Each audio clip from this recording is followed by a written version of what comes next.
Amigos e amigas, queridos alunos, queridas alunas do TEC Concursos, nós agora vamos dar início na tratativa que estamos fazendo da Lei 13.475 de 2017, a Lei dos Aeronautas, é um segundo tópico.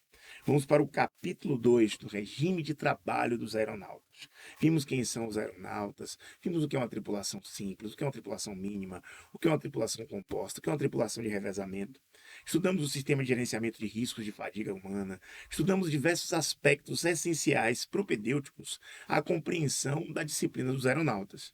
Vimos quem são os pilotos, vimos quem são os comissários de voo, observamos também os mecânicos de voo. Agora, com esse conhecimento e com essa base, vamos ver como é que esses profissionais, os aeronautas, são disciplinados em contrato de trabalho.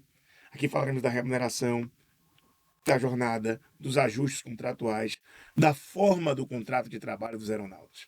É sobre esse tópico que nós agora nos debruçamos com toda a atenção e com todo o interesse de servir vocês bem. Leiam a Lei dos Aeronautas, assistindo essa aula, revisando os principais tópicos, principalmente aqueles que estamos frisando aqui com muita atenção, e façam questões sobre o tema.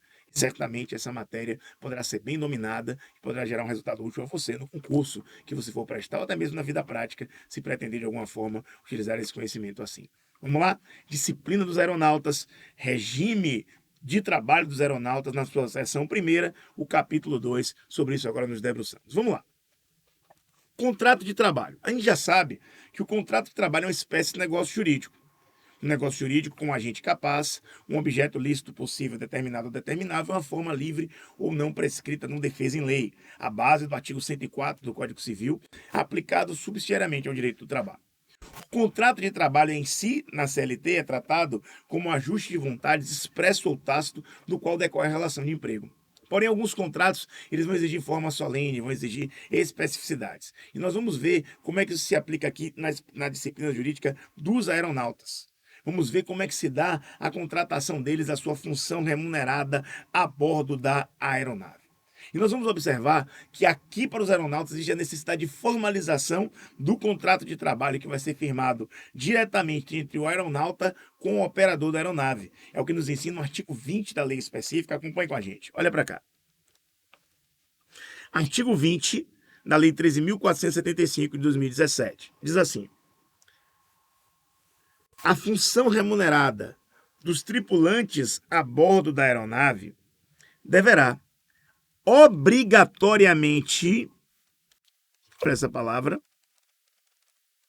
obrigatoriamente ser formalizada por meio de contrato de trabalho firmado diretamente com o operador da aeronave. O que é que nós entendemos aqui? O que é que nós extraímos da exegese do caput desse artigo 20? Que diferente do que diz a CLT, que o contrato de trabalho é ajuste de vontades expresso ou tácito, aqui existe uma necessidade obrigatória de formalização do contrato de trabalho. Olha para cá.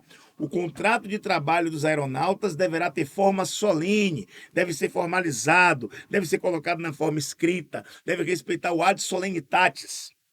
E quem é que firma esse contrato de trabalho? Os aeronautas vão firmar o contrato diretamente com o operador da aeronave. É o que nos ensina o artigo 20, caput, da lei específica da lei dos aeronautas. Olha o parágrafo primeiro que diz sobre o tema. Acompanhe comigo.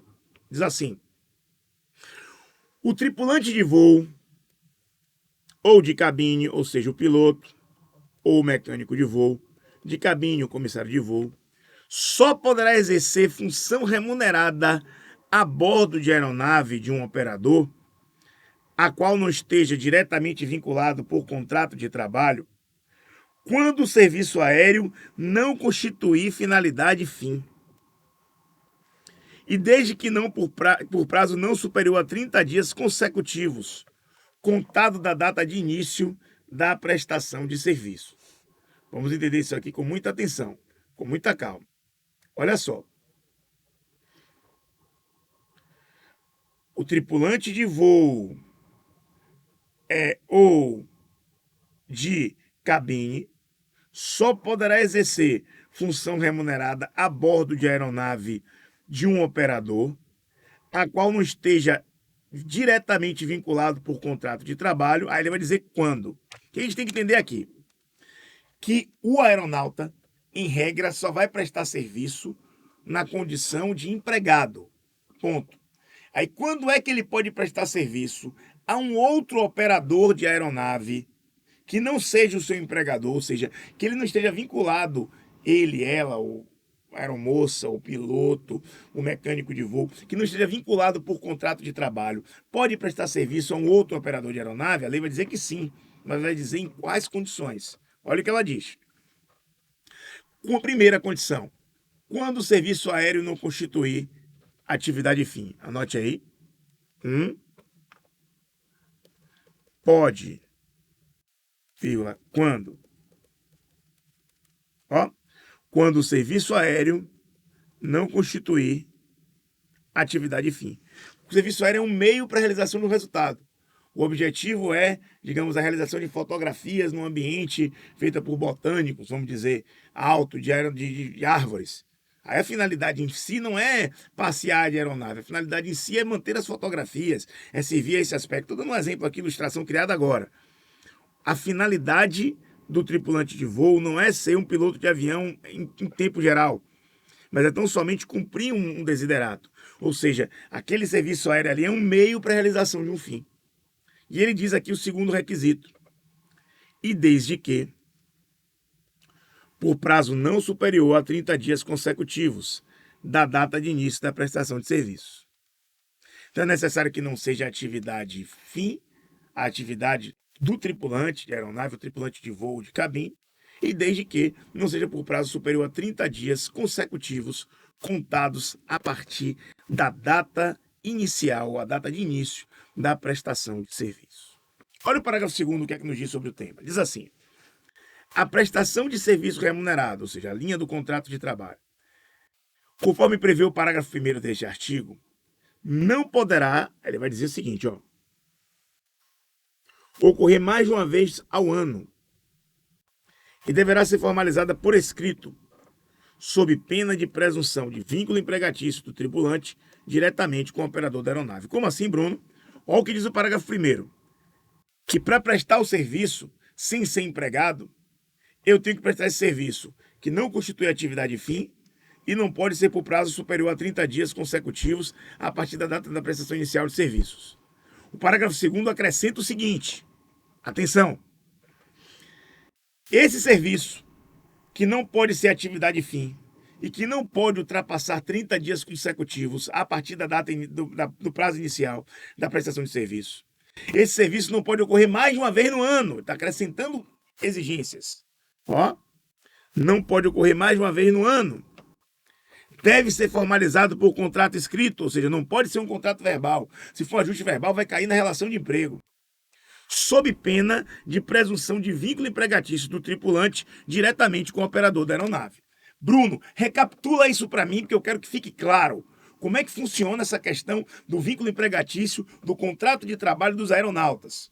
Vocês já viram comigo que existem os tripulantes de voo e os tripulantes de cabine. Aqueles que estão a bordo da aeronave, que têm a devida licença e estão exercendo o seu munus. O tripulante de voo, o piloto de aeronave, o mecânico de voo e o tripulante de cabine, o comissário de voo, com a devida licença, prestando seu serviço, são chamados aeronautas, são os tripulantes. Presta atenção. O que nós estamos vendo é que em algumas ocasiões essas pessoas que devem firmar um vínculo direto com o operador da aeronave para serem empregados, vínculo esse formalizado, vínculo esse na forma escrita, e eles recebem as ordens, são formados com vínculo diretamente pelo operador. Eles podem eventualmente prestar esses serviços aqui, de aeronautas que são, para outros operadores de aeronave, ou para outro operador de aeronave que não é seu empregador, repito, com o qual ele não tem um contrato de trabalho. Mas quais são os requisitos para que eu, aeronauta, preste o serviço meu de aeronauta para outro operador que não é meu empregador? O que a lei exige? A lei exige o seguinte, parágrafo 1º, vimos que a atividade que eu irei prestar não seja atividade fim direcionada para aquele operador. Não pode ser atividade fim. Eu posso pilotar o avião, ser comissário, ser mecânico, mas a finalidade não é pilotar avião pura e simplesmente. Tem uma outra finalidade. Tem algo final que nós queremos alcançar, para o qual o meu pilotar é um meio, é um instrumento. Esse é o primeiro ponto. O segundo ponto, esse serviço não pode ser prestado por mais de 30 dias consecutivos, a contar do prazo inicial da prestação de serviço. Mas não para por aqui. O parágrafo 2º diz ainda o seguinte, que a prestação desse serviço aqui não pode ocorrer mais de uma vez por ano. Não pode ocorrer mais de uma vez por ano. E tem que ser formalizada por contrato escrito. Apesar de não ser um contrato de trabalho, esse contrato de prestação de serviços aqui, esse contrato de natureza civil, tem que ser feito na forma escrita. E se eu não fizer, e se eu contratar mais de uma vez no ano, e se eu contratar verbalmente, o que acontece? Cai na presunção de relação de emprego. É o que nos ensina o parágrafo 2º. Olha o que ele diz. Olha para cá. A prestação de serviço remunerado, conforme prevê o parágrafo 1º deste artigo, não poderá ocorrer por mais de uma vez ao ano e deverá ser formalizada por contrato escrito, sob pena de presunção de vínculo empregatício do tripulante diretamente com o operador da aeronave. O parágrafo 3º, subsequente, nos ensina o seguinte: o disposto nesse artigo não se aplica quando o operador de aeronave for órgão ou entidade pública, no exercício de missões institucionais ou de poder de polícia. Que nós temos uma exceção. O disposto nesse artigo não se aplica quando o operador da aeronave for órgão ou entidade pública, no exercício de missões institucionais ou de poder de polícia. Tudo bem? É desta forma, é dessa estrutura que nós devemos nos direcionar quanto ao tipo de regime de trabalho dos aeronautas. Regime de trabalho, portanto, o contrato deve ser firmado diretamente com o operador da aeronave, um contrato formalizado, um contrato na forma escrita. O parágrafo 1º vai nos dizer que quando o serviço aéreo não constituir atividade fim, você pode contratar alguém que não é o seu empregado, ou seja, o aeronauta pode prestar serviço para um outro operador de aeronave, desde que não seja o serviço prestado por atividade fim, e que o prazo não seja superior a 30 dias consecutivos, contados da data do início da prestação de serviço. Nós vimos na sequência que a prestação de serviço remunerado que se refere nessa prestação não empregatícia, ela não pode ocorrer mais de uma vez por ano e tem que ter também contrato escrito, sob pena de cair na regra geral de relação de emprego, a presunção de vínculo empregatício do tripulante diretamente com o operador da aeronave. E, por fim, isso não se aplica em nada quando nós estivermos falando de órgão ou entidade da administração pública, no exercício de missões institucionais ou ainda no poder de polícia. É desta forma que nós vamos entender a linha de contratação dos aeronautas. Ainda na seção primeira, no artigo 21, temos o seguinte, olha para cá. O operador da aeronave poderá utilizar-se de tripulantes instrutores que não estejam a eles vinculados por contrato de trabalho, quando em seu quadro de tripulantes não existirem instrutores habilitados no equipamento em que se pretende operar. Agora, quais são os requisitos? Desde que por período restrito e mediante autorização da Autoridade da Aviação Civil Brasileira. A regra é que se você é operador de aeronave, você tem que contratar como empregado aeronauta. Nós vimos aqui que ele pode contratar alguém por um período não superior a 30 dias consecutivos, para um serviço que não é sua atividade fim. Contrato na forma escrita, isso é importante. O contrato tem que ser na forma escrita e não pode contratar mais de uma vez por ano. Se cumpriu isso, ele contrata regularmente como prestador de serviço. Aqui nós vemos uma outra circunstância em que ele pode contratar tripulantes e instrutores que também não vão ser empregados, para que eles ministrem essa instrução por não existirem instrutores habilitados no equipamento que se pretende operar na sua equipe. E aí ele contrata aqueles instrutores ali para fazer aquele treinamento naquele período de tempo restrito e com a autorização da Autoridade da Aviação Civil Brasileira. São maneiras através das quais nós podemos ter a realização do serviço por alguém que não é empregado ao operador de aeronave. Essas regras de exceção gostam de cair. Artigo 22 da lei diz assim, olha para cá.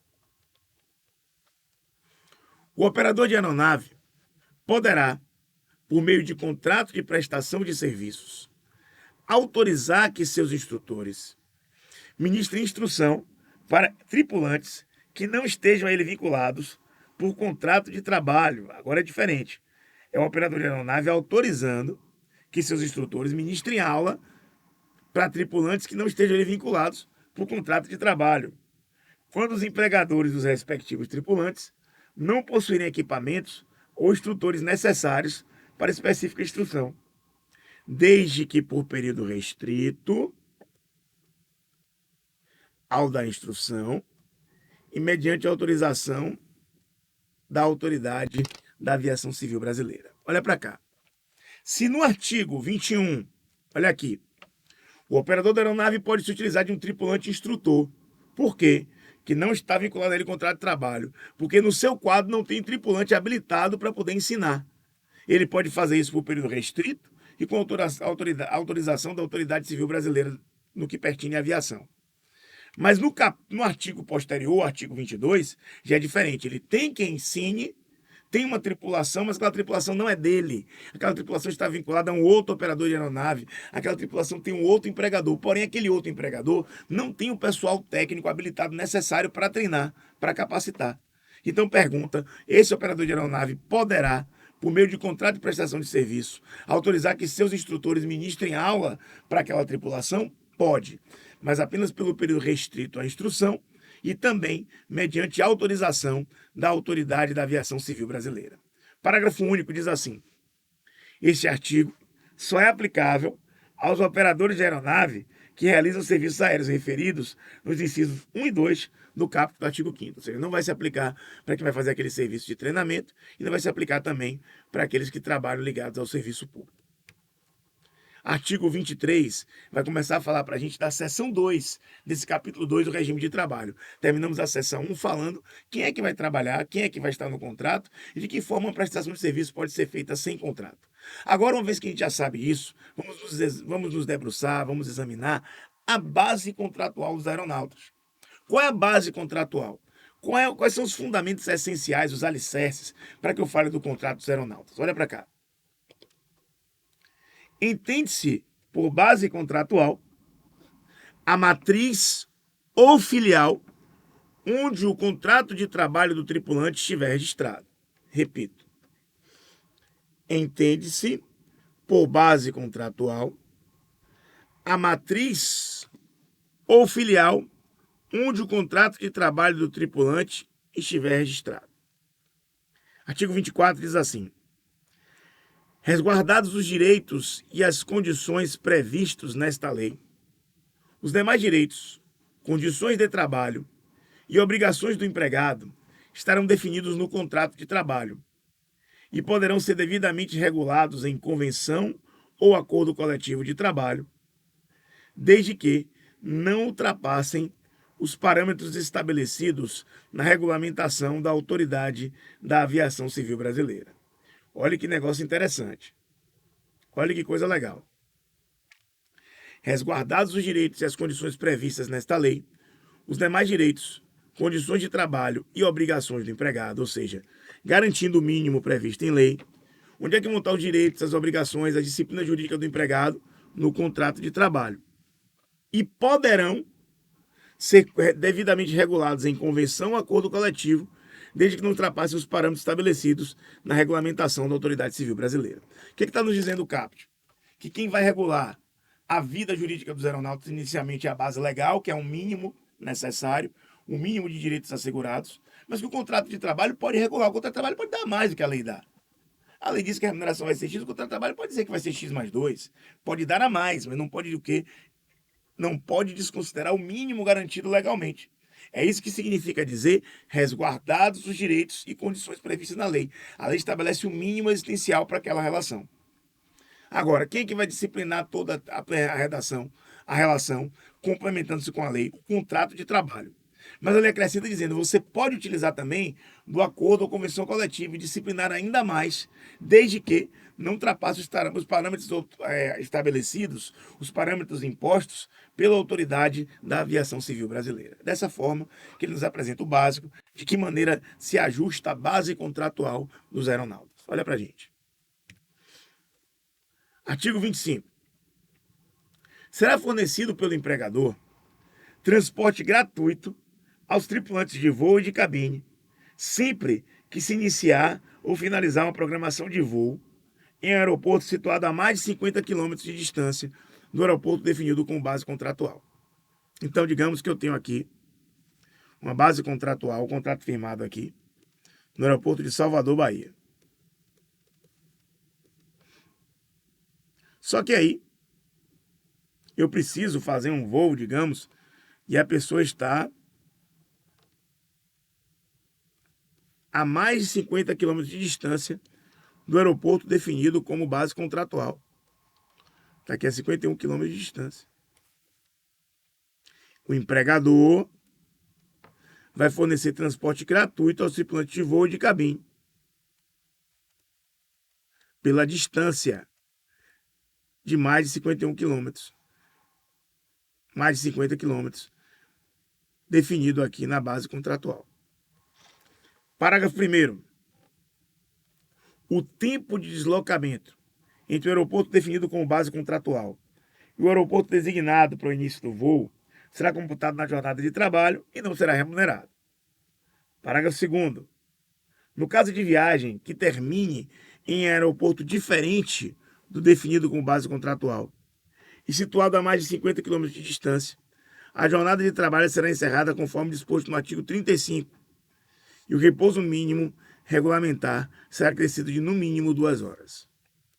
Ou seja, houve um atraso de voo, teve que voar para algum outro lugar e o trabalho foi acrescentado. A jornada vai ser encerrada em um lapso temporal maior e o repouso mínimo vai aumentar, vai ser acrescido de no mínimo 2 horas. Ou seja, porque houve um trabalho a mais, houve uma espécie de sobrelabor pelas circunstâncias do caso. É isso que nos apresenta o parágrafo 2º do artigo 25 da lei específica. Seção 3 agora, doutores. Vamos falar da escala de serviço dos aeronautas. Como é que se dá a escala de serviço? Como é que fica o serviço? A gente viu primeiro o contrato, a base geral do contrato, que o contrato o aeronauta para trabalhar como meu empregado e o operador de aeronave é um vínculo direto, mas que existem circunstâncias que legitimam que alguém contrate um aeronauta sem ser seu empregador. Estudamos cada uma delas. Depois nós vimos as chamadas bases contratuais. Como é que funciona basicamente a base contratual dos aeronautas? Olha, é o que está na lei, você vai observar o que o contrato diz que não pode atingir o mínimo existencial gravado pela lei, e vocês ainda podem colocar mais direitos e construções, estruturações, mediante acordo ou convenção coletiva de trabalho, desde que não viole os parâmetros estabelecidos pela autoridade da aviação civil brasileira. Agora a gente entra na seção 3 do capítulo 2 para tratar da escala de serviço. Como é que fica a escala? Como é que fica aquela divulgação da escala? Quem trabalha tal dia, quem trabalha tal dia, quanto tempo? É isso que agora nós iremos observar. Preste atenção. A escala de serviço, seção 3 do capítulo 2 do regime de trabalho dos aeronautas, a partir do seu artigo 26. Vamos lá. A escala de serviço. Como é que funciona isso aqui? A prestação de serviço do tripulante empregado no repouso aéreo definido no inciso 1 do caput do artigo 5º para cá, respeitados os períodos de folga e repousos regulamentares,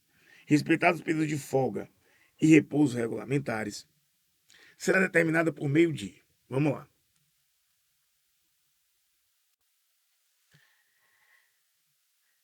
Respeitados os períodos de folga e respeitados os períodos de repouso regulamentares. Será determinada por 1. Escala, no mínimo mensal, divulgada com antecedência mínima de 5 dias, determinando os horários de início e término de voos, serviço de reserva, sobreavisos e folgas, sendo vedada a consignação de situação de trabalho e horários não definidos.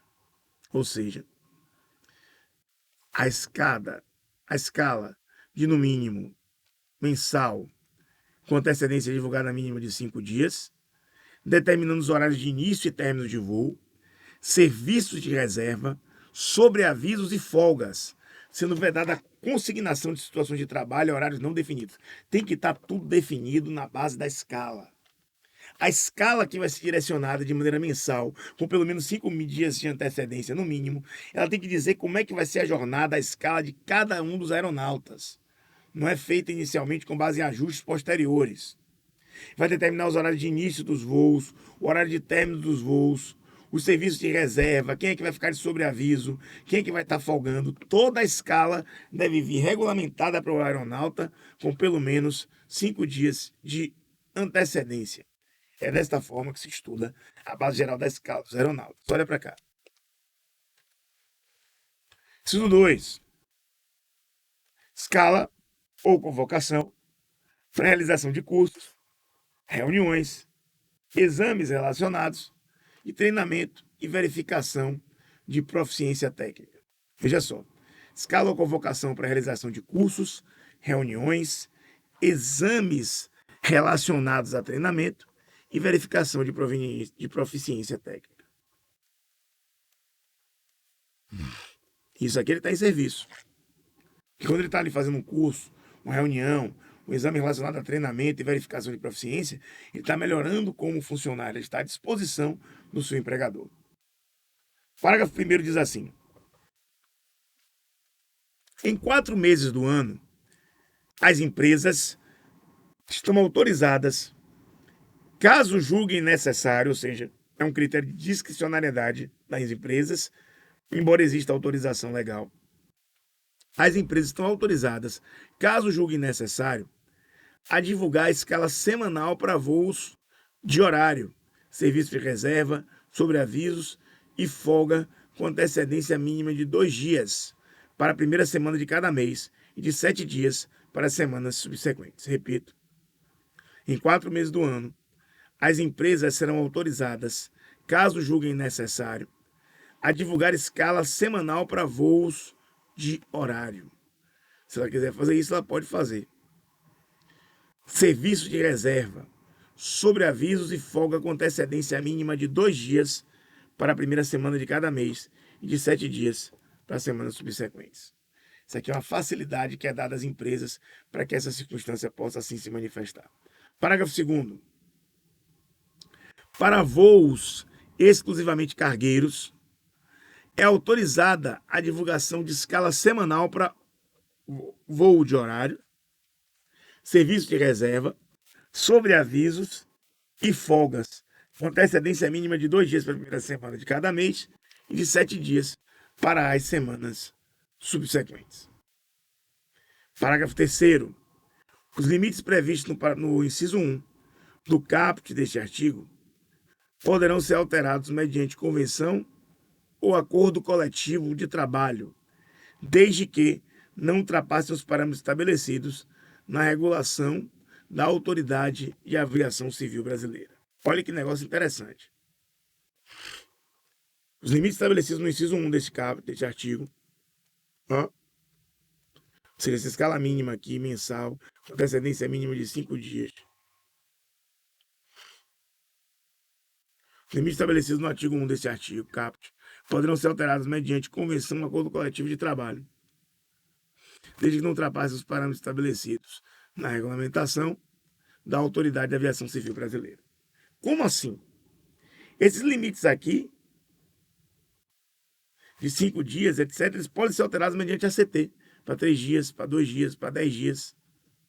Essa aqui é uma modificação decorrente da base geral do parágrafo 3º do artigo em comento do artigo 26 sobre apreço. Agora, doutores, análise do artigo 27. Estamos falando aqui da escala de serviço dos empregados. Escala de serviço do artigo 27.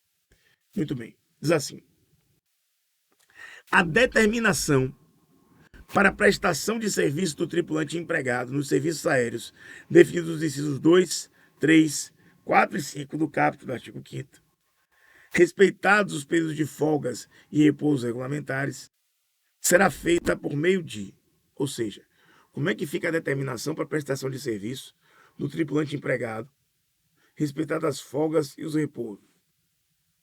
Inciso 1.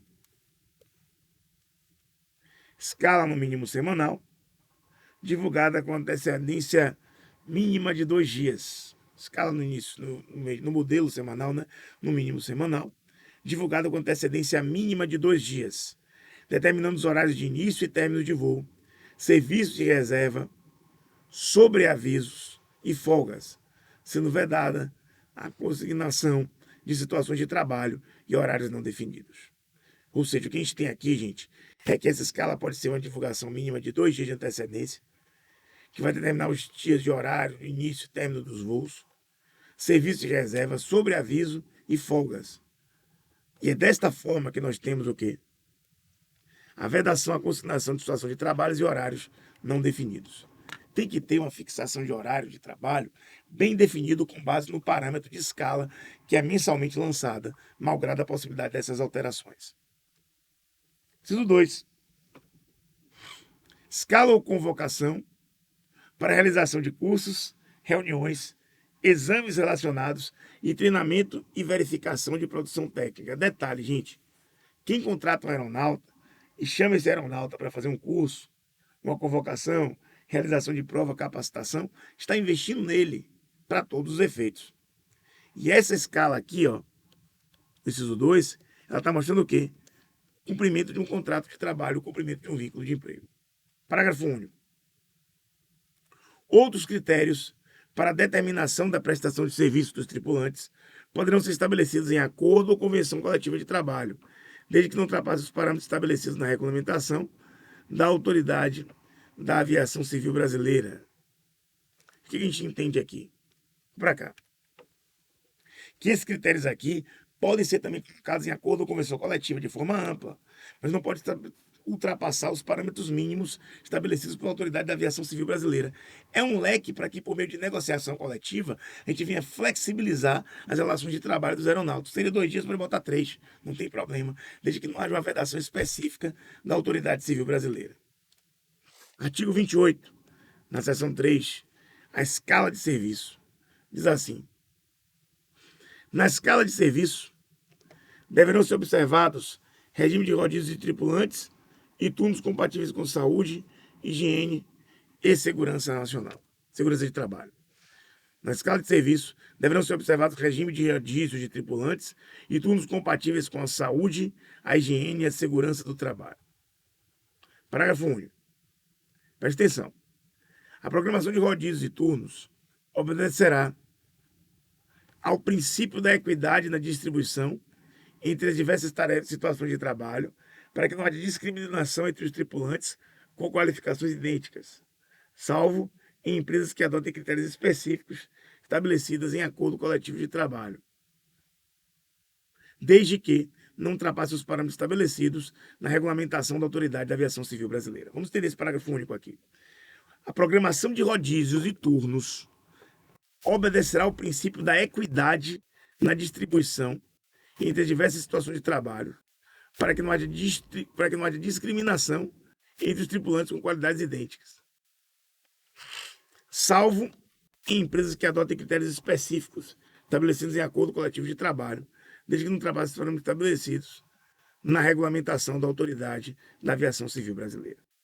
É desta forma, doutores, que nós entendemos e nós finalizamos a seção 3 daqui desse capítulo 2 dos aeronautas. É um tema um pouco denso nesse particular, mas o que a gente está vendo é que essa escala ela é móvel pela configuração das partes e também pela possibilidade de acordo ou convenção coletiva. Mas mesmo esse acordo e convenção devem considerar os parâmetros mínimos estabelecidos pela Autoridade Civil Brasileira. Encerramos esse bloco, já voltamos para falar na seção 4 das acomodações e descansos a bordo da aeronave. Até daqui a pouquinho.